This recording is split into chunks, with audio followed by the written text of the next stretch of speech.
একটা নীরব সত্যের গল্প বলবো আজ, যাকে আমরা আজও আড়াল করি, কিন্তু সেই সত্যই হলো এই পুরো পৃথিবীর সবচেয়ে পবিত্র পরিচয়। আজও একটা মেয়ের পিরিয়ড হলে তাকে অনেক জায়গায় লজ্জার চোখে দেখা হয়। কোথাও বলা হয় রান্নাঘরে যেও না, কোথাও ধর্মীয় স্থানে যেতে মানা, আবার কোথাও কোথাও পিরিয়ডকে এখনো অপবিত্র ভাবা হয়।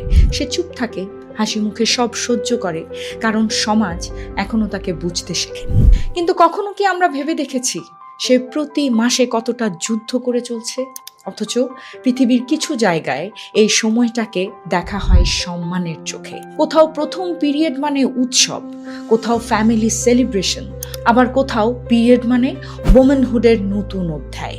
সেখানে লজ্জা নয়, গর্ব করা হয় পিরিয়ড নিয়ে। যে বিষয়টাকে আমরা আজও আড়াল করি, অস্বস্তিতে কথা বলি যে বিষয়টা নিয়ে, সেটাই তো একজন নারীর সবচেয়ে বড় শক্তি। এই পিরিয়ডের সাইকেল না থাকলে কেউ কোনোদিন মা হতে পারতো না। আজ আপনি যাকে মা বলে ডাকেন, যার কোলে মাথা রাখলে শান্তি পান, তার জার্নিও শুরু হয়েছিল এই নীরব সহ্য শক্তি দিয়েই। প্রতিটা মাসের কষ্ট, প্রতিটা নীরব লড়াই তাকে একদিন মা বানিয়েছে। তাই শুধু হ্যাপি মাদার্স ডে বললেই হবে না। Respect the pain, respect the process, respect every woman.